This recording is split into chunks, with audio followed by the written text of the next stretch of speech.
Dans cet épisode, nous plongeons dans les attaques de crocodiles les plus terrifiantes. D'un pêcheur qui a oublié que les crocodiles sont plus actifs la nuit à un guide touristique qui a tenté de récupérer une caméra tombée dans les eaux infestées de l'Adelaide River. Mais d'abord, commençons par notre première histoire où un kayakiste s'est perdu dans un labyrinthe de mangroves pour finalement trouver sa fin dans les mâchoires d'un crocodile. Le matin du 15 avril 2013 s'est levé avec des conditions trompeusement calmes sur les voies navigables isolées du système fluvial de la Daintree dans le Queensland, en Australie. Le soleil filtrait à travers l'air tropical humide, projetant de longues ombres sur les canaux de mangroves labyrinthiques qui s'étendèrent à perte de vue dans toutes les directions. Marcus Rodriguez, 31 ans, ne pouvait pas être plus enthousiaste à l'idée de son escapade du week-end loin de la jungle de béton de Brisbane. En tant que comptable passant ses semaines plongé dans des feuilles de calcul et des documents fiscaux, Marcus vivait pour ses aventures en kayak en solo, qui lui permettaient de se déconnecter du stress de sa carrière exigeante. Il ne faisait du kayak que depuis 3 ans, mais ses week-ends sur l'eau étaient devenus son lien vital avec la santé mentale. Ses amis décrivaient Marcus comme méthodique dans sa vie professionnelle, mais étonnamment spontané lorsqu'il s'agissait d'aventures en plein air. Ce que Marcus manquait en expérience, il le compensait par son enthousiasme, une combinaison qui s'avérerait mortelle dans la nature impitoyable du Daintree. Marcus avait fait ses recherches sur le Daintree, lisant sur l'écosystème diversifié et la faune. Mais comme beaucoup d'aventuriers amateurs, il s'était davantage concentré sur la beauté des paysages que sur les dangers potentiels. Il savait que des crocodiles marins vivaient dans ces eaux, mais ses guides l'avaient rassuré en affirmant que les attaques étaient rares et se produisaient généralement seulement lorsque les gens s'aventuraient dans des territoires connus de crocodiles à l'aube ou au crépuscule. Ce que ces recherches n'avaient pas souligné, c'était l'importance cruciale de comprendre que les crocodiles marins sont des prédateurs opportunistes au sommet de la chaîne alimentaire qui considèrent toute intrusion dans leur territoire comme un repas potentiel. La faute fatale qui coûterait la vie à Marcus commença de manière assez innocente. Alors qu'il pagaillait plus profondément dans les canaux de marée sinueux pendant la marée descendante, les repères familiers qu'il avait étudiés sur sa carte commencèrent à se confondre. Les tunnels de mangroves se ressemblaient tous, créant un labyrinthe désorientant qui avait déjà coûté la vie à des guides expérimentés avant lui. Mais la véritable erreur de Marcus n'était pas de s'être perdu. C'était sa décision de s'aventurer dans ces eaux dangereuses sans comprendre que les crocodiles marins sont des prédateurs embusqués parfaitement camouflés qui peuvent rester immobiles pendant des heures en surveillant leur territoire. À 16h45, alors que le soleil de l'après-midi commençait à projeter des ombres plus longues sur l'eau, Marcus se retrouva dans un étroit bras de marée sans issue, son kayak coincé sur la berge boueuse dans seulement 60 cm d'eau. La marée baissait rapidement avec l'amplitude de marée extrême commune à cette région. Et la panique commença à s'installer lorsqu'il réalisa qu'il était piégé. Dans sa désespoir de libérer son kayak, Marcus a pris la pire décision possible. Il est sorti dans l'eau peu profonde et a commencé à pousser et à éclabousser, créant exactement le type de perturbation qui déclenche les instincts prédateurs d'un crocodile marin. Ce que Marcus ne savait pas, c'est que les crocodiles marins possèdent l'un des systèmes sensoriels les plus sensibles du règne animal, capable de détecter les vibrations dans l'eau à plus de 100 mètres de distance. Leur système de lignes latérales leur permet de surveiller leur territoire pour toute perturbation.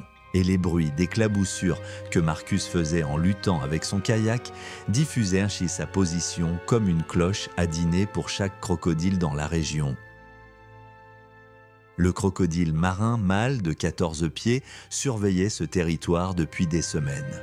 Son cerveau préhistorique est câblé pour voir toute intrusion comme une menace à éliminer ou une proie à consommer. Lorsque les éclaboussures de Marcus résonnèrent dans le ruisseau étroit, le reptile massif réagit avec une rapidité fulgurante. Les crocodiles marins peuvent se propulser hors de l'eau avec une force explosive. Leur mâchoire capable d'exercer plus de 2000 livres de pression par pouce carré, suffisant pour écraser un fémur humain comme une brindille. L'attaque fut rapide et dévastatrice. Les mâchoires massives du crocodile se refermèrent sur la jambe de Marcus alors qu'il tentait de remonter dans son kayak, puis commença le terrifiant roulé-boulé mortel que ces prédateurs de pointe ont perfectionné au cours de millions d'années d'évolution. Marcus lutta désespérément contre le puissant reptile. Mais la combinaison de la force de morsure écrasante et du mouvement de rotation désorientant s'avéra accablante. L'attaque continua jusqu'à ce que Marcus ne puisse plus résister à l'assaut du prédateur massif.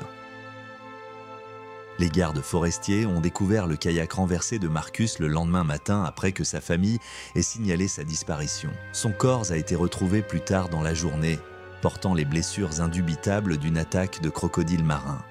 L'incident a servi de rappel sinistre de pourquoi les guides expérimentés avertissent les visiteurs d'éviter les voies d'eau étroites amarrées dans le territoire des crocodiles, où même les kayakistes les plus prudents peuvent devenir des proies pour ces chasseurs patients et mortels.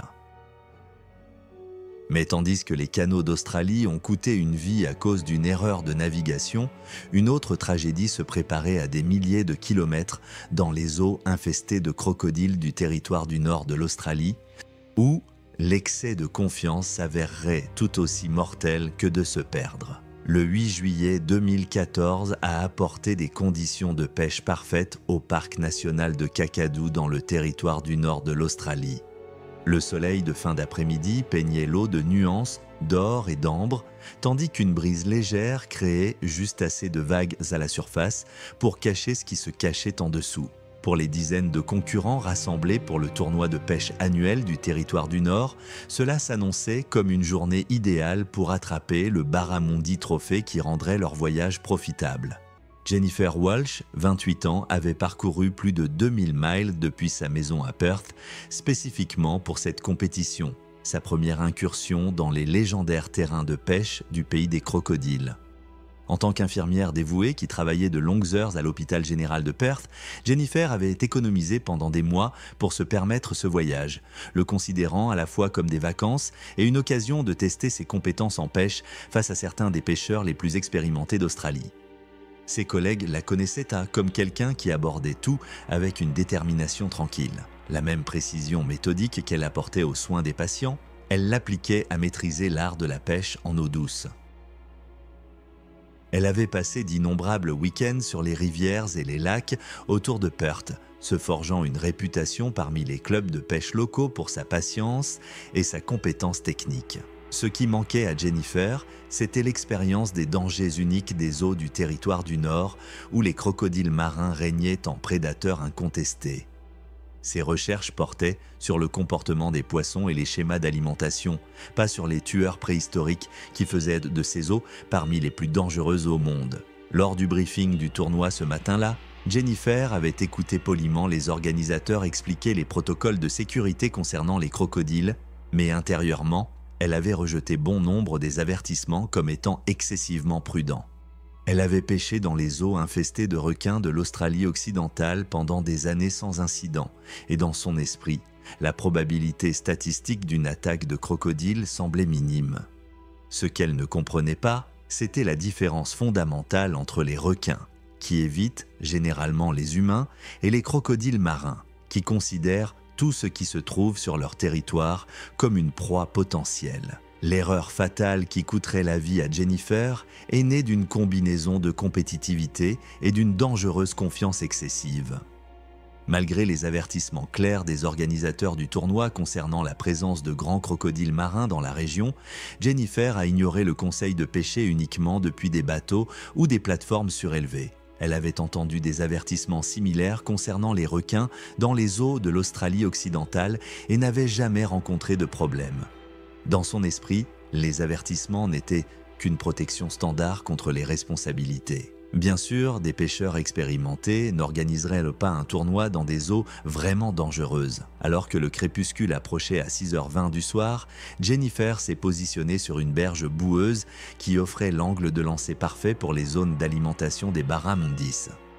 La position basse lui donnait un meilleur contrôle sur sa ligne et lui permettait de manier ses leurres avec la précision qui avait fait son succès dans les compétitions de Perth.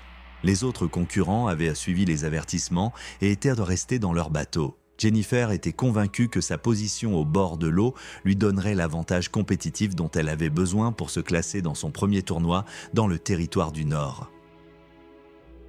Ce que Jennifer ne réalisait pas, c'est que les crocodiles marins sont les plus actifs au crépuscule lorsque leur métabolisme à sang froid atteint une efficacité optimale et que leurs proies viennent au bord de l'eau pour boire. Ce comportement, connu sous le nom de chasse crépusculaire, fait du crépuscule le moment le plus dangereux pour se trouver près des eaux habitées par des crocodiles, précisément lorsque Jennifer avait choisi de se placer au bord de l'eau. Ce que Jennifer ne savait pas, c'est qu'un crocodile marin de 14 pieds surveillait l'activité de pêche depuis sa position dissimulée parmi les troncs submergés à proximité. Les crocodiles marins sont des prédateurs embusqués qui peuvent rester immobiles pendant des heures, leurs yeux et narines à peine à la surface, observant les proies potentielles. Ce crocodile en particulier avait appris à associer l'activité de pêche humaine à des repas faciles, car les poissons tombés et les restes de nettoyage attiraient souvent de plus petites proies au bord de l'eau. L'attaque est survenue avec la violence explosive qui fait des crocodiles marins les prédateurs les plus redoutés du nord de l'Australie. Alors que Jennifer se penchait pour attraper un poisson qu'elle avait réussi à hameçonner, le reptile massif s'est lancé hors de l'eau dans une attaque en embuscade classique. Les crocodiles marins peuvent accélérer de 0 à 25 miles par heure en quelques secondes. Leur mâchoire massive conçue pour attraper une proie et la traîner sous l'eau pour la roulade mortelle qui assure qu'il n'y a pas d'échappatoire. Les cris de Jennifer ont déchiré l'air du soir lorsque le crocodile a attaqué. Mais le son a été rapidement étouffé alors qu'elle était tirée dans l'eau. D'autres concurrents ont immédiatement appelé à l'aide, mais ces crocodiles sont connus pour leur prise tenace et leur capacité à rester sous l'eau pendant de longues périodes.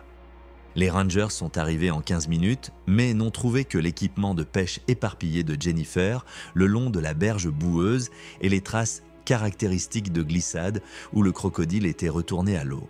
Malgré des recherches approfondies impliquant à la fois des hélicoptères et des chasseurs de crocodiles expérimentés, le corps de Jennifer n'a jamais été retrouvé.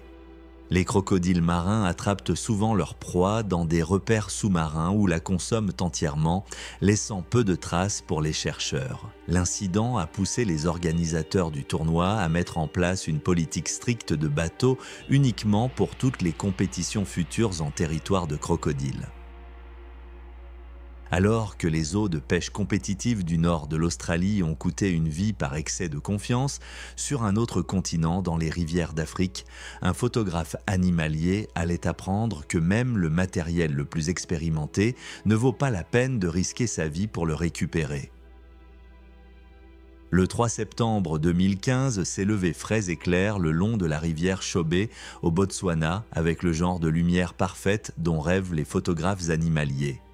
La brume matinale commençait à se lever de la surface de l'eau, révélant les silhouettes des hippopotames et les éclaboussures occasionnelles d'un poisson sautant. Pour les photographes professionnels, ces conditions de l'heure dorée représentèrent la différence entre des clichés ordinaires et le genre d'image qui pouvait définir une carrière.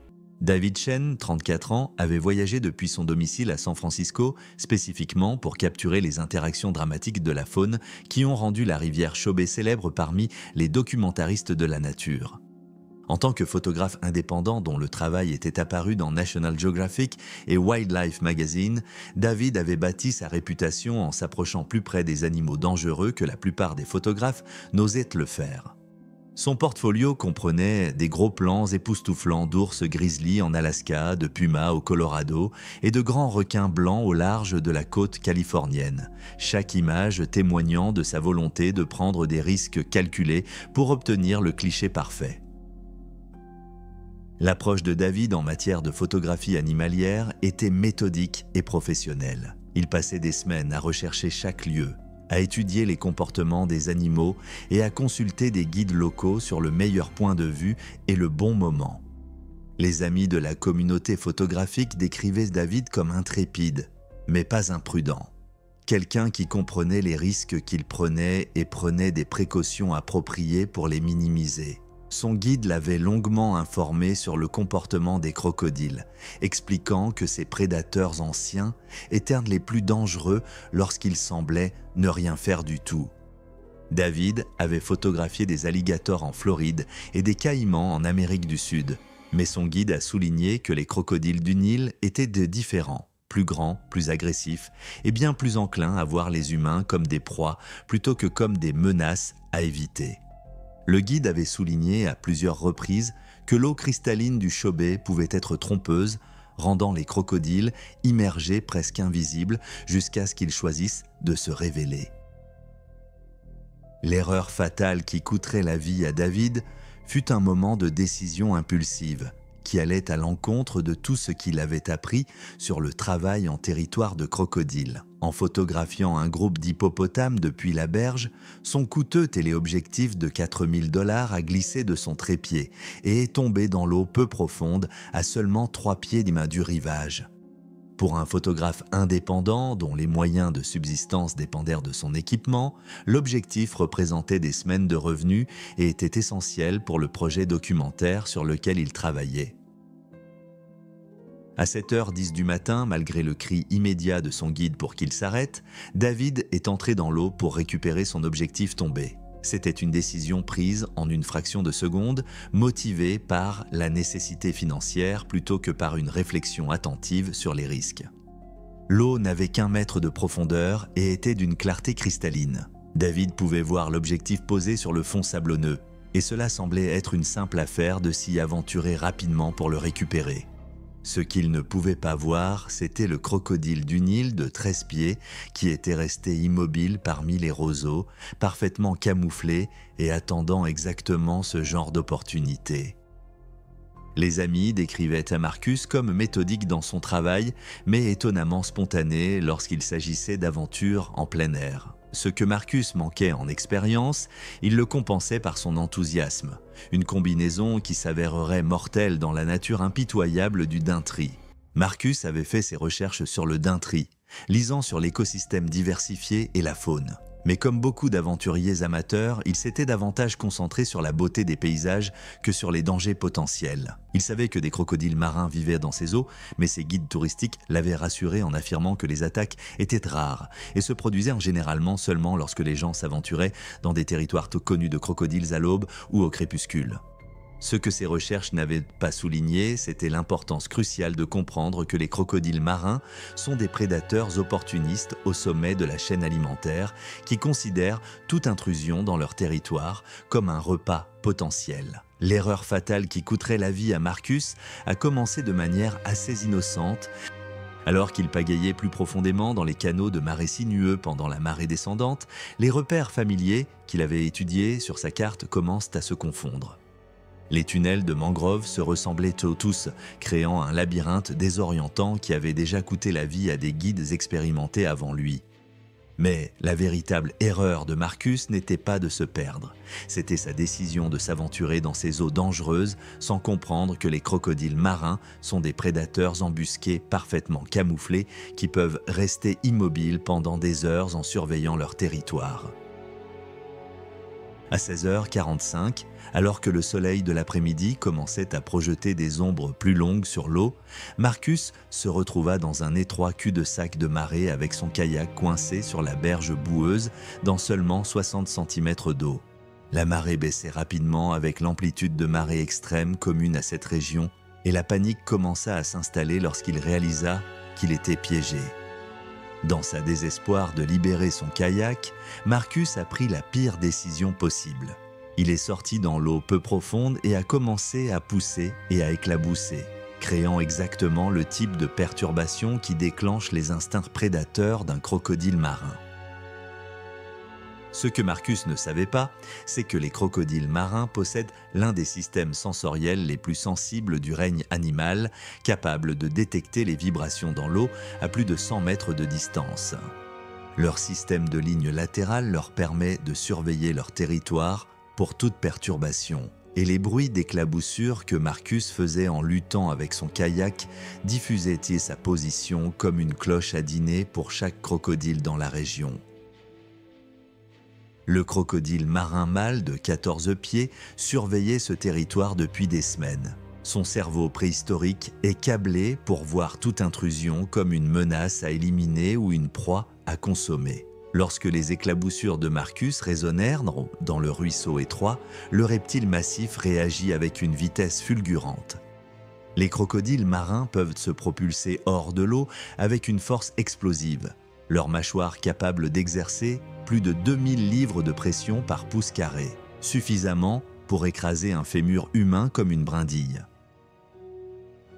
L'attaque fut rapide et dévastatrice. Les mâchoires massives du crocodile se refermèrent sur la jambe de Marcus alors qu'il tentait de remonter dans son kayak, puis commença le terrifiant roulé-boulé mortel que ces prédateurs de pointe ont perfectionné au cours de millions d'années d'évolution. Marcus lutta désespérément contre le puissant reptile, mais la combinaison de la force de morsure écrasante et du mouvement de rotation désorientant s'avéra accablante. L'attaque continua jusqu'à ce que Marcus ne puisse plus résister à l'assaut du prédateur massif. Les gardes forestiers ont découvert le kayak renversé de Marcus le lendemain matin après que sa famille l'a signalé comme disparu. Son corps a été retrouvé plus tard dans la journée, portant les blessures caractéristiques d'une attaque de crocodile marin. L'incident a servi de rappel sinistre de pourquoi les guides expérimentés avertissent les visiteurs d'éviter les voies d'eau étroites amarrées dans le territoire des crocodiles, où même les kayakistes les plus prudents peuvent devenir des proies pour ces chasseurs patients et mortels. Mais tandis que les canaux d'Australie ont coûté une vie à cause d'une erreur de navigation, une autre tragédie se préparait à des milliers de kilomètres dans les eaux infestées de crocodiles du territoire du nord de l'Australie, où l'excès de confiance s'avérerait tout aussi mortel que de se perdre. Le 8 juillet 2014 a apporté des conditions de pêche parfaites au parc national de Kakadu dans le territoire du nord de l'Australie. Le soleil de fin d'après-midi peignait l'eau en nuances d'or et d'ambre, tandis qu'une brise légère créait juste assez de vagues à la surface pour cacher ce qui se cachait en dessous. Pour les dizaines de concurrents rassemblés pour le tournoi de pêche annuel du territoire du Nord, la journée s'annonçait idéale pour rattraper le Barramundi Trophy qui rendrait leur voyage profitable. Jennifer Walsh, 28 ans, avait parcouru plus de 2000 miles depuis sa maison à Perth, spécifiquement pour cette compétition, sa première incursion dans les légendaires terrains de pêche du pays des crocodiles.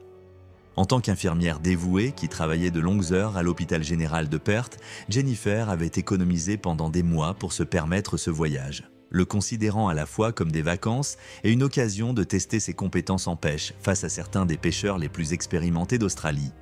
Ses collègues la connaissaient comme quelqu'un qui abordait tout avec une détermination tranquille. La même précision méthodique qu'elle apportait aux soins des patients, elle l'appliquait à maîtriser l'art de la pêche en eau douce. Elle avait passé d'innombrables week-ends sur les rivières et les lacs autour de Perth, se forgeant une réputation parmi les clubs de pêche locaux pour sa patience et sa compétence technique. Ce qui manquait à Jennifer, c'était l'expérience des dangers uniques des eaux du territoire du Nord, où les crocodiles marins régnaient en prédateurs incontestés. Ses recherches portèrent sur le comportement des poissons et les schémas d'alimentation, pas sur les tueurs préhistoriques qui faisaient de ces eaux parmi les plus dangereuses au monde. Lors du briefing du tournoi ce matin-là, Jennifer avait écouté poliment pendant que les organisateurs expliquaient les protocoles de sécurité concernant les crocodiles. Mais intérieurement, elle avait rejeté bon nombre des avertissements comme étant trop prudents. Elle avait pêché dans les eaux infestées de requins de l'Australie occidentale pendant des années sans incident. Et dans son esprit, la probabilité statistique d'une attaque de crocodile semblait minime. Ce qu'elle ne comprenait pas, c'était la différence fondamentale entre les requins, qui évitent généralement les humains, et les crocodiles marins, qui considèrent tout ce qui se trouve sur leur territoire comme une proie potentielle. L'erreur fatale qui coûterait la vie à Jennifer est née d'une combinaison de compétitivité et d'une dangereuse confiance excessive. Malgré les avertissements clairs des organisateurs du tournoi concernant la présence de grands crocodiles marins dans la région, Jennifer a ignoré le conseil de pêcher uniquement depuis des bateaux ou des plateformes surélevées. Elle avait entendu des avertissements similaires au sujet des requins dans les eaux de l'Australie occidentale et n'avait jamais rencontré de problème. Dans son esprit, les avertissements n'étaient aucune protection standard contre les responsabilités. Bien sûr, des pêcheurs expérimentés n'organiseraient pas un tournoi dans des eaux vraiment dangereuses. Alors que le crépuscule approchait à 18h20, Jennifer s'est positionnée sur une berge boueuse qui offrait l'angle de lancer parfait pour les zones d'alimentation des barramundi. La position basse lui donnait un meilleur contrôle sur sa ligne et lui permettait de manier ses leurres avec la précision qui lui avait assuré le succès dans les compétitions de perte. Les autres concurrents avaient suivi les avertissements et étaient restés dans leur bateau. Jennifer était convaincue que sa position au bord de l'eau lui donnerait l'avantage compétitif dont elle avait besoin pour se classer dans son premier tournoi dans le territoire du Nord. Ce que Jennifer ne réalisait pas, c'est que les crocodiles marins sont les plus actifs au crépuscule, lorsque leur métabolisme à sang-froid atteint une efficacité optimale et que leurs proies viennent au bord de l'eau pour boire. Ce comportement, connu sous le nom de chasse crépusculaire, fait du crépuscule le moment le plus dangereux pour se trouver près des eaux habitées par des crocodiles, précisément lorsque Jennifer avait choisi de se positionner au bord de l'eau. Ce que Jennifer ne savait pas, c'est qu'un crocodile marin de 14 pieds surveillait l'activité de pêche depuis sa position dissimulée parmi les troncs submergés à proximité. Les crocodiles marins sont des prédateurs embusqués qui peuvent rester immobiles pendant des heures, leurs yeux et narines à peine à la surface, observant les proies potentielles. Ce crocodile en particulier avait appris à associer l'activité de pêche humaine à des repas faciles, car les poissons tombés et les restes de nettoyage attiraient souvent de plus petites proies au bord de l'eau. L'attaque est survenue avec la violence explosive qui fait des crocodiles marins les prédateurs les plus redoutés du nord de l'Australie. Alors que Jennifer se penchait pour attraper un poisson qu'elle avait réussi à ferrer, le reptile massif s'est lancé hors de l'eau dans une attaque en embuscade classique. Les crocodiles marins peuvent accélérer de 0 à 25 miles par heure en quelques secondes, leur mâchoire massive conçue pour attraper la proie et la traîner sous l'eau pour la roulade mortelle qui assure qu'il n'y a pas d'échappatoire. Les cris de Jennifer ont percé l'air du soir lorsque le crocodile a attaqué. Le son a été rapidement étouffé alors qu'elle était tirée dans l'eau. D'autres concurrents ont immédiatement appelé à l'aide. Mais ces crocodiles sont connus pour leur prise tenace et leur capacité à rester sous l'eau pendant de longues périodes. Les Rangers sont arrivés en 15 minutes, mais n'ont trouvé que l'équipement de pêche éparpillé de Jennifer le long de la berge boueuse et les traces caractéristiques de glissade où le crocodile était retourné à l'eau. Malgré des recherches approfondies impliquant des bateaux, des hélicoptères et des chasseurs de crocodiles expérimentés, le corps de Jennifer n'a jamais été retrouvé. Les crocodiles marins cachent souvent leur proie dans des repères sous-marins ou la consomment entièrement, laissant peu de traces pour les chercheurs. L'incident a incité les organisateurs du tournoi à mettre en place une politique stricte de bateaux uniquement pour toutes les compétitions futures en territoire de crocodile. Mais tandis que les eaux de pêche compétitives du nord de l'Australie ont coûté une vie par excès de confiance, à un autre continent de là, dans les rivières d'Afrique, un photographe animalier allait apprendre que même le matériel le plus expérimenté ne vaut pas la peine de risquer sa vie pour le récupérer. Le 3 septembre 2015 s'est levé frais et clair le long de la rivière Chobe au Botswana avec le genre de lumière parfaite dont rêvent les photographes animaliers. La brume matinale commençait à se lever de la surface de l'eau, révélant les silhouettes des hippopotames et les éclaboussures occasionnelles d'un poisson sautant. Pour les photographes professionnels, ces conditions de l'heure dorée représentaient la différence entre des clichés ordinaires et le genre d'image qui pouvait définir une carrière. David Chen, 34 ans, avait voyagé depuis son domicile à San Francisco spécifiquement pour capturer les interactions dramatiques de la faune qui ont rendu la rivière Chobe célèbre parmi les documentaristes de la nature. En tant que photographe indépendant dont le travail était apparu dans National Geographic et Wildlife Magazine, David avait bâti sa réputation en s'approchant plus près des animaux dangereux que la plupart des photographes n'osèrent le faire. Son portfolio comprenait de superbes gros plans d'ours grizzly en Alaska, de pumas au Colorado et de grands requins blancs au large de la côte californienne, chaque image témoignant de sa volonté de prendre des risques calculés pour obtenir le cliché parfait. L'approche de David en matière de photographie animalière était méthodique et professionnelle. Il passait des semaines à rechercher chaque lieu, à étudier les comportements des animaux et à consulter des guides locaux sur les meilleurs points de vue et le bon moment. Des amis dans la communauté de la photographie décrivèrent David comme intrépide, mais pas imprudent. Quelqu'un qui comprenait les risques qu'il prenait et prenait des précautions appropriées pour les minimiser. Son guide l'avait longuement informé sur le comportement des crocodiles, expliquant que ces prédateurs anciens étaient les plus dangereux lorsqu'ils semblaient ne rien faire du tout. David avait photographié des alligators en Floride et des caïmans en Amérique du Sud, mais son guide a souligné que les crocodiles du Nil étaient des différents, plus grands, plus agressifs et bien plus enclins à voir les humains comme des proies plutôt que comme des menaces à éviter. Le guide avait souligné à plusieurs reprises que l'eau cristalline du Tchobé pouvait être trompeuse, rendant les crocodiles immergés presque invisibles jusqu'à ce qu'ils choisissent de se révéler. L'erreur fatale qui coûterait la vie à David fut un moment de décision impulsive qui allait à l'encontre de tout ce qu'il avait appris sur le travail en territoire de crocodile. En photographiant un groupe d'hippopotames depuis la berge, son coûteux téléobjectif de 4 000 $ a glissé de son trépied et est tombé dans l'eau peu profonde à seulement 1 mètre du rivage. Pour un photographe indépendant, dont les moyens de subsistance dépendèrent de son équipement, l'objectif représentait des semaines de revenus et était essentiel pour le projet documentaire sur lequel il travaillait. À 7h10 du matin, malgré le cri immédiat de son guide pour qu'il s'arrête, David s'est aventuré dans l'eau pour récupérer son objectif tombé. C'était une décision prise en une fraction de seconde, motivée par la nécessité financière plutôt que par une réflexion attentive sur les risques. L'eau n'avait qu'1 mètre de profondeur et était d'une clarté cristalline. David pouvait voir l'objectif posé sur le fond sablonneux et cela semblait être une simple affaire de s'y aventurer rapidement pour le récupérer. Ce qu'il ne pouvait pas voir, c'était le crocodile du Nil de 13 pieds, qui était resté immobile parmi les roseaux, parfaitement camouflé, attendant exactement ce genre d'opportunité.